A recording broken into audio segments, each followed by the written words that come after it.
नमस्कार. दासबोध निरूपण मालिकेतील आज हा 20वा भाग. आपल्या सर्वांचा खूप छान रिस्पॉन्स येतोय. म्हणजे एका भागाला तर काहीतरी 3,500 लोकांनी तो पाहिला असं दिसलं. अर्थात तो भाग संपूर्ण प्रत्येकाने पाहिला असं म्हणता येत नाही, पण बघितला बऱ्यापैकी आणि लोकांपर्यंत समर्थ चरित्र आणि त्यांचा उपदेश पोचतोय ही गोष्ट मला फार महत्त्वाची वाटते. समर्थ ह्या माझ्या दासबोध नित्यपाठ या पुस्तकातली अनेकांनी चौकशी केली, दोघांनी मागवले आणि त्यामुळं ते घरात जाऊन पोचेल कायमचं पाहिजे तेव्हा वाचता येईल असाही त्याचा फायदा होतोय. त्यामुळे समर्थांचे विचार या दृकश्राव्य माध्यमातून आणि पुस्तकाच्या माध्यमातून दोन्हीकडे पोचतात. आपल्यालाही कुणाला पुस्तक पाहिजे असलं तर आपण संपर्क साधावा. माझा नंबर या भागाच्या सुरुवातीला मी दिलेलाच असतो. दशक चौथा समज 6वा वंदन भक्ती. नवविध भक्ती मार्गातला हा 6व्या प्रकारची भक्ती समर्थ सांगतायत. देव संत साधू सज्जन नमस्कारित जावे. 6वी भक्ती ते वंदन करावे देवासी नमन. संत साधू आणि सज्जन नमस्कारित जावे. भक्त ज्ञानी आणि वितरागी महानुभाव तापसी योगी सत्पात्रे देखोनी वेगी नमस्कार घालावे. जेथे दिसती विशेष गुण ते सद्गुरूचे अधिष्ठान. या कारणे तयासी नमन अत्यादरे करावे. सर्व देवास नमस्कारले ते एका भगवंतासी पावले. येदर्थी एक वचन बोलले आहे ते ऐका. वंदन भक्ती म्हणजे नम्रतेने नमस्कार करणे हा भक्तीचा 6वा मार्ग आहे. नमस्कार करणे म्हणजे नतमस्तक होणे. अभिमान आणि मीपणा सोडल्याशिवाय नतमस्तक होता येत नाही. म्हणून नमस्कार हा देहाभिमान कमी होण्याच्या मार्गातील महत्त्वाचे पाऊल आहे. आज अनेक प्रकारच्या नमस्कारांची फॅशन आहे. मित्राला पाहून हात वर करून केलेला, सुटापुटा स्कूटरवरून मारुतीच्या देवळासमोर जाताना कोणी बघत नाही ना हेच बघत हात झटकल्यासारखा केलेला नमस्कार, असे अनेक प्रकार आहेत आजचे. मात्र वंदन भक्तीतील नमस्कारामध्ये देहाने नमस्कार करण्याइतकेच मनाने विनम्र व शरणागत होणे महत्त्वाचे आहे. आपण शरीराची 8ही अंगे जमिनीला टेकून जो नमस्कार करतो त्याला साष्टांग म्हणजे अष्टांगासहित साष्टांग नमस्कार असे म्हणतो. वंदन भक्तीच्या नमस्कारात देवापुढे अष्टांगे तर टेकवावीतच, पण त्याचबरोबर आपले मनही त्या चरणावर व्हावे हे मुख्य महत्त्वाचे आहे. समर्थ म्हणतात की देव, संत, सज्जन आणि सद्गुरू हे सर्व परमेश्वर स्वरूपच आहेत. त्यामुळे देवाला आणि या पूज्य व्यक्तींनाही विनम्रपणे नमस्कार करावा. ज्ञानी, विरागी, वीतरागी, तापसी, ऋषी, मुनी, वेदज्ञ, पंडित, याज्ञिक हे सर्वही साधकाच्या नमस्काराचे अधिकारी आहेत. या वंदनीय व्यक्तीच्या यादीमध्ये समर्थांनी धर्मशास्त्रात तसेच विज्ञान निपुणच्या शास्त्रज्ञांचाही समावेश केलेला आहे. समर्थांच्या प्रागतिक दृष्टीचे हे द्योतक समजले पाहिजे. एवढेच नव्हे तर ते म्हणतात की जी सुपात्र आणि सत्पात्र म्हणजे वंदनीय असलेली व्यक्ती दिसेल त्या ठाई नम्र होऊन नमस्कार करण्यास विलंब लावू नये. येथे ते वेगी म्हणजे लगबगीने नमस्कार घालावा अशा अचूक व अर्थपूर्ण शब्दाचा उपयोग करतात. ज्या व्यक्तीच्या अंगी आपणास घेण्यासारखे गुण आढळतील त्या व्यक्तीकडून ते गुण घेण्याचा, ज्ञान ग्रहण करण्याचा आपण प्रयत्न केला पाहिजे. या नात्याने ती व्यक्ती आपली गुरुच होते व म्हणून तिच्या ठाई गुरुपद जाणून तिला मनोभावे आणि आदरपूर्वक नमन केले पाहिजे. या नमनामागे शरणभाव आवश्यक आहे. अन्यथा देखल्या देवा दंडवत या म्हणीसारखी आपली स्वतःचीच फसवणूक होईल व प्रगतीसाठी त्या नमनाचा काही उपयोग होणार नाही. आपल्या सभोवती पाहिले तर गणपती, शारदा, शंकर, विष्णू, खंडोबा, भैरोबा असे अनेक देव दिसतात. त्यामुळे भक्ताला साहजिक असा प्रश्न पडेल की इतक्या देवापैकी मी कोणाला वंदन करून वंदन भक्ती करू. दासबोध हा गुरु शिष्याचा संवाद आहे. त्यामुळे शिष्यांच्या आणि श्रोत्यांच्या मनात ही शंका येणार हे ओळखून समर्थ सांगतात की ज्याप्रमाणे आकाशातून पडणारे पावसाचे पाणी जरी नदी, नाले, तळी असे कुठेही पडले तरी ते वाहत जाऊन शेवटी सागराला मिळते, त्याचप्रमाणे कोणत्याही देवाला केलेला नमस्कार शेवटी परमेश्वरालाच पोचतो. त्यामुळे कोणत्या देवतेला नमस्कार करू हा प्रश्नच मनात येऊ देऊ नका. कोणत्याही देवाला, पण पूर्ण भाव ठेवून, मनात नम्रता आणून, आपला अभिमान सोडून आणि पूर्ण शरणभावाने नमस्कार करा. तो त्या जगन्नियंत्याला निश्चित पोचेल आणि त्याचे फळस्वरूप म्हणून त्याची कृपा तुम्हाला लाभेल असं समर्थ सांगतात. नमस्कारे पतित पावन, नमस्कारे जन्ममरण दुरी दुरावे. नमस्कारे लीनता घडे, नमस्कारे विकल्प मोडे, नमस्कारे सख्य घडे नाना सत्पात्रांसी. परम अन्याय करून याला आणि साष्टांग नमस्कार घातला तरी तो अन्याय क्षमा केला पाहिजे श्रेष्ठी. नमस्कारास वेचावे न लगे, नमस्कारास कष्टावे न लगे, नमस्कारास काहीच न लगे उपकरण सामुग्री. साधक भावे नमस्कार घाली, त्याची चिंता साधूस लागली. सुगम पंथे नेऊन घाली, जेथील तेथे. वंदन भक्तीचे व्यक्त स्वरूप म्हणजे नमस्कार होय. या नमस्काराने साधकामध्ये कशी आंतरिक सुधारणा होते ते सांगताना समर्थ म्हणतात की लीनता ही नमस्काराचं मूळ आहे. त्यामुळे आपोआपच साधक विनम्र होतो. त्याच्या अंगाचा अभिमान आणि मी करता आहे ही भावना नष्ट होते आणि त्यामुळे वंद्य देवतेच्या किंवा साधूच्या अंतःकरणाशी एकरूपता प्राप्त होऊन मनातील संशय नष्ट होतात. ज्यांना आपण वंदन करतो त्यांच्या मनात आपलेपणा निर्माण होऊन आपोआपच जवळीक व प्रेम निर्माण होते. अगदी रोजच्या व्यवहारातही आपण पाहतो की एखाद्या श्रेष्ठ व्यक्तीला, कलाकाराला, साहित्यिकाला आपण मनापासून नमस्कार केला की आपोआपच त्याच्या मुखातून आशीर्वाद दिला जातो आणि आपल्याबद्दल त्याच्या मनामध्ये स्नेहभाव निर्माण होते. माणसांचे मन जर वंदनाने संतुष्ट होत असेल तर कृपाळू भगवंत कृपाप्रसाद देईल हे निश्चितच आहे. वंदन भक्तीने आपले दोष नाश पावतात, कारण दोषांचे मूळ जे अभिमान आहे तो कमी होत जातो आणि त्यामुळे पूर्वी अप्राप्य असणारे आंतरिक समाधान, चित्ताची स्थिरता आणि शांती प्राप्त होते. नमस्कार केल्यानंतर कृपारूपी प्रसाद मिळतो आणि मनाला प्रसन्नता येते. नमस्काराने साधू संतच नाही तर प्रत्यक्ष परमात्मे प्रसन्न होऊन कृपा करतो. संतांना शरण जाण्यामुळे पापी माणसांची पाप नष्ट होऊन ती पुण्यवान बनतात आणि जन्ममरणाच्या फेऱ्यातून मुक्त होतात. नमस्कार पूर्ण शरणागतीने आनंदभावे करावा हा उपदेश साधकाला करता समर्थ नमस्कार स्वीकारण्यावर काय जबाबदारी येते हेही सांगतात. ते म्हणतात की एखाद्याने पाप, गुन्हा किंवा मोठे दुष्कृत्य केले आणि नंतर जो पश्चात्तापाने पळून एखाद्या श्रेष्ठ माणसाच्या पायी दंडवत घालता आला तर त्या श्रेष्ठाने त्याचे पश्चात्तापाने पोळलेले अंतःकरण आणून त्याला क्षमा केली पाहिजे. म्हणजेच नमस्कार इतके आदर्श असे भक्तीचे साधन नाही व त्यातच सद्बुद्धी उत्पन्न करण्याचे सामर्थ्य आहे. वंदन भक्तीचे काय साध्य होते जाणल्यानंतर हा भक्तिमार्ग किती सुलभ आणि सोपा आहे तेही पाहण्यासारखे आहे. वंदन करण्याला होम हवनाप्रमाणे मोठी रक्कम खर्च लागत नाही, साधन सामुग्री लागत नाही. त्यामुळे अगदी गरीब भक्ती ते करू शकतो. तप करण्यासारखे शरीरकष्ट त्यात नाहीत किंवा विशिष्ट उपकरणांची त्याला गरज नाही. त्यामुळे ही वंदन भक्ती विना कष्ट, विना पैसा आणि कोणत्याही वृद्ध वा दुर्बल शारीरिक अवस्थेतही सहजपणे करता येते. कारण विनम्र व लीन होण्यासाठी खरं तर काही लागतच नाही. एक मस्तक, दोन हस्तक व शरणागत भाव. एक मस्तक, दोन हस्तक म्हणजे डोकं आपलं, हात आणि शरणागत भाव सगळ्यात महत्त्वाचा. या 3 गोष्टी त्याला पुरेशा आहेत. इतके भक्तीचे सोपे साधन आहे. समर्थ म्हणतात, ज्या साधूला आपण सद्भावाने नमस्कार करतो त्यालाच आपल्या हिताची काळजी लागते व तो आपणास बरोबर मुक्तिमार्गावर घेऊन जातो. वंदन भक्तीने भगवंत, संत, महंत आणि साधू आपल्यावर प्रसन्न होतात हे जाणून साधकाने श्रद्धायुक्त अंतःकरणाने हा मार्ग आपलावा.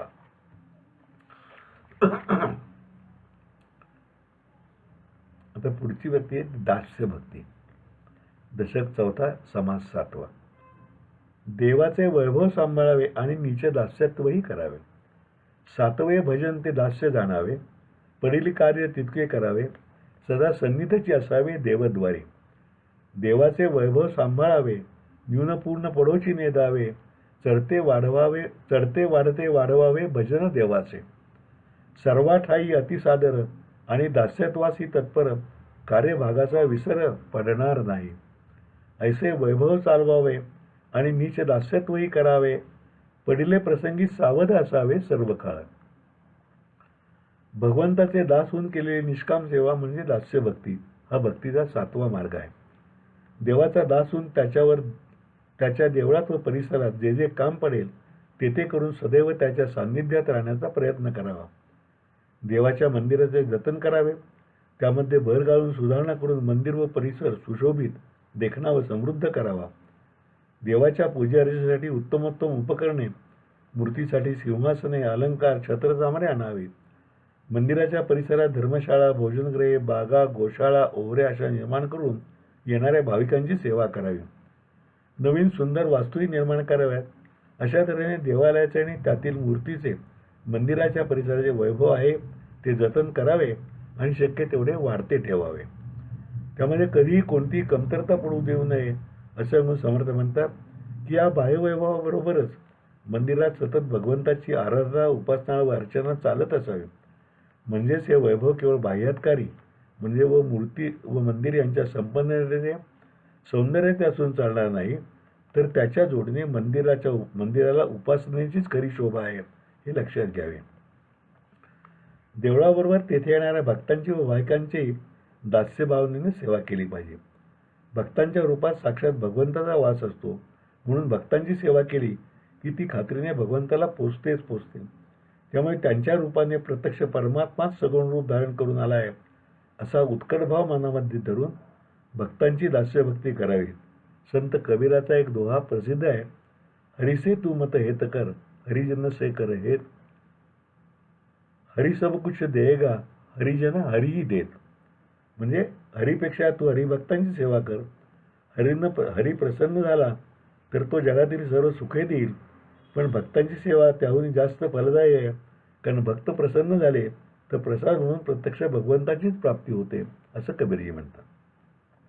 अगदी त्याच भावनेने समर्थ म्हणतात की येणाऱ्या सर्व भक्तांच्या पायाशी अतिशय विनम्रपणे सादर व्हावे, त्यांची दासभावनेने सर्व सेवा मनापासून करावी आणि मंदिर, देव व भक्त यांच्या सेवा कार्याचा कधी विसर पडू देऊ नये. या सेवेमध्ये अगदी हलक्यातले हलके काम करावे लागले तरी ते आनंदाने करावे आणि त्यासाठी सदैव तत्पर असावे. खरं तर आपल्याकडची मंदिरे आणि तिथली व्यवस्था पाहिल्यानंतर समर्थांच्या उपदेशाची अनेकांना आज गरज असं वाटतं. अर्थात काही सुंदर अपवाद आहेत.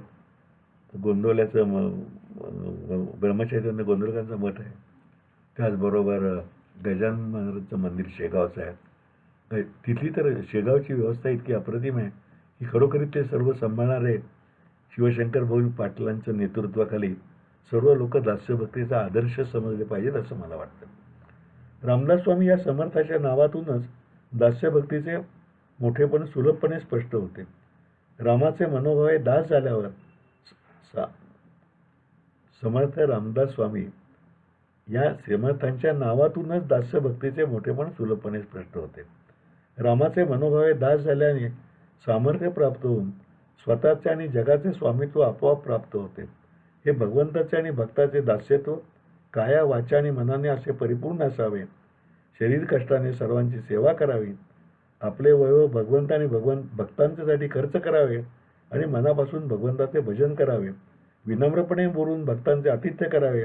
असे केल्याने आपोआपच भगवंत संतुष्ट होईल असे सांगून समर्थ म्हणतात, बाह्य दास्यत्व काही कारणाने शक्य झाले नाही तरी कमीत कमी संपूर्ण शरणागती स्वीकारून मानसपूजा करून तरी भक्तांची, सद्गुरूची आणि भगवंताची दास्यभक्ती करावी. आता पुढचा भक्तिमार्ग आहे तो सख्य भक्ती. देवासी परमसख्य करावे, प्रेम प्रीतीने बांधावे. देवासी परमसख्य करावे, प्रेम प्रीतीने बांधावे, आठवे भक्तीने जाणावे लक्षण ऐसे. आपण तैसेची वर्तावे, आपणासी तेच आवडावे, मनासारिखे होता स्वभावे सख्य गडे नेमस्त. देवाच्या सख्यत्वासाठी पडाव्या जीवलगांसी तुटी, सर्व अर्पावे शेवटी प्राण तोही वेचावा. नवविधा भक्तिमार्ग म्हणजे भक्तियोगात ते भगवंताकडे जाणारे 9 रस्ते आहेत. यातील प्रत्येक मार्ग दुसऱ्यापासून वेगळा असला तरी ते तसे परस्परावलंबी आहेत. यातील मार्गांचा क्रमही तसा चढत्या बांधणीप्रमाणे चढत जाणार आहे. त्यामुळे दास्यत्वाने भक्ती करता भक्त जेव्हा प्रगती पावतो तेव्हा त्या भक्तीच्या आधारे तो परमेश्वराचा सखा बनतो. आपल्या कर्तृत्वाने यशस्वी होणारा पुत्राला पित्याने वात्सल्याने उचलून घेऊन हृदयाशी धरावे, तसे भगवंत आपल्या भक्ताला मैत्रीच्या प्रेमधाग्यात गुंफून घेतो. सख्य भक्तीमध्ये भक्त आपले स्थान विसरला नाही तरी भगवंत मात्र आपले स्वामित्व विसरून मैत्र अंगीकारतो आणि आगळ्या वेगळ्या सख्य भक्तीचा साक्षात्कार भक्ताला प्राप्त होतो. देवाला जे जे प्रिय असते ते करावे, त्याला जसे आवडते तसेच वागावे.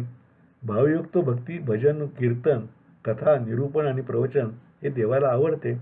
तेव्हा ज्याला सख्य भक्ती मार्गाने जावयाचं आहे त्याने हा मार्ग अनुसरावा. असे झाले की आपोआप आपली जीवनधारा परमेश्वराच्या पायाशी एकरूप होते आणि त्याच्याशी अंतःकरणपूर्वक सख्यत्व प्राप्त होते. हे प्राप्त झाल्याची खूण म्हणजे जे देवाला आवडते तेच आपणास आवडावे आणि आपले वागणे असेच घडावे की जे देवाला आवडावे. अशा अवस्थेमध्ये भक्त या परमैत्रीमुळे भगवंताशी अनन्य एकरूप होऊन जातो, वेगळेपणाने उरतच नाही. या एकरूपतेचे वर्णन करणारी एक लोककथा आहे. हे सख्य प्राप्त झालेला भक्त समुद्राच्या तीरावर वाळूतून चालत होता. ही लोककथा खूप वेगळ्या भाषामध्ये, वेगळ्या देशामध्ये प्रचलित आहे, वेगळ्या स्वरूपात आहे. पण एक भक्त सख्यत्व प्राप्त झालेला समुद्राच्या तीरावर वाळूतून चालत होता. थोडे चालल्यावर त्याला आपला सखा भगवंत आपल्याबरोबरच आहे ना अशी शंका आली. त्याने मागे वळून पाहिले तर वाळूतीत एकाचीच पावले दिसत होती. त्याने भगवंताला अर्थाने विचारले, देवा, तू माझ्याबरोबर सदैव आहेस म्हणतोस, तर तुझी पावले तर दिसत नाहीये, तेव्हा आता माझ्यावर रागावून साथ सोडलीस का माझी? भगवंताने त्यावर उत्तर दिले, वेड्या, तुला दिसतात ती माझीच तर पावले आहेत. तू माझ्यातच मग्न झाल्यावर आता वेगळेपणाने उरलायस कुठे? अशी सख्य भक्तीची अनन्य एकरूपता परमभाग्यानेच प्राप्त होत असते. त्यासाठी भक्ताने स्वत्व व स्वत्य सोडून मी देवासाठीच आहे ही भावना दृढ केली पाहिजे. त्याच्या पायी ही अनन्य होण्यासाठी आपल्या आवडत्या गोष्टी, सुख आणि जिवलग नातेवाईकांचा त्याग करावयाची वेळ आली तर तोही केला पाहिजे. देवाच्या सख्यत्वासाठी पडाव्या जिवलगांची तुटी, सर्व अर्पावे शेवटी, प्राण तोही वेचावा असं म्हणतात. वेळ आली तर आपला प्राण सुद्धा वेचावा हे भक्तांनी तयारी ठेवली पाहिजे. तो सर्वज्ञ असल्याने आपल्या मनातील खरा भाव तो जाणतो, तेव्हा तो भाव भावंकशी परिपूर्ण असाच असावा. जेथे जातो तेथे तू माझा संगाती असा अनुभव अशा भक्ताला आल्यापासून राहणार नाही. आणि अशा भक्ताचा सखा झाल्यापासून भगवंत कधीही राहत नाही असा विश्वास सुद्धा समर्थ येतात. पुढे समर्थ त्याच भक्तीत सांगतायत, सखा मानावा भगवंत माता पिता गणगोत, आपल्या मनासारखे न घडे तेने गुणे निष्ठामुळे तरी गोष्टी आपणाकडे सहजची आली. मेघ चातकावरी ओळेना तरी चातक पालटेना, चंद्रसे वेळेसी उगवेना तरी चकोर अनन्य. ऐसे असावे सख्यत्व विके धरावे सत्व, भगवंतावरील ममत्व सांडूची नये. सखा मानावा भगवंत माता पिता गणगोत, विद्यालक्ष्मी धनवित्त सकळ परमात्मा. आपले सर्वस्व देवापायी केले तरी चालेल इतक्या निष्ठेने आणि त्यागाने सख्यत्व पाळावे. आपण आपला स्वतःचा जीव जितक्या निगुतीने जपतो तितक्या जीवापाने सख्य सांभाळावे. अशी जी भक्ती करेल जो त्याची लाज भगवंत राखत असतो.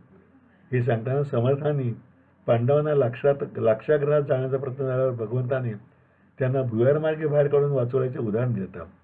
जेव्हा इतकी उत्कट सख्य होऊ शकत नाही तेव्हा त्याचा दोष भगवंताकडे नसून आपल्याकडेच आहे असं म्हणलं पाहिजे.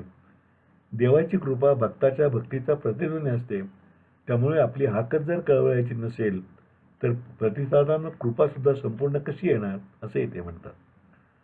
अविचल निष्ठेचे उदाहरण समर्थाच्या मनातील भावकवी सहजपणे चातक आणि चकोर या दोन पक्ष्यांची उदाहरणे समोर ठेवतो. चातक पक्षी ढगातून पडणारे पावसाचे पाणी पितो व म्हणून पावसाची वाट पाहत असतो.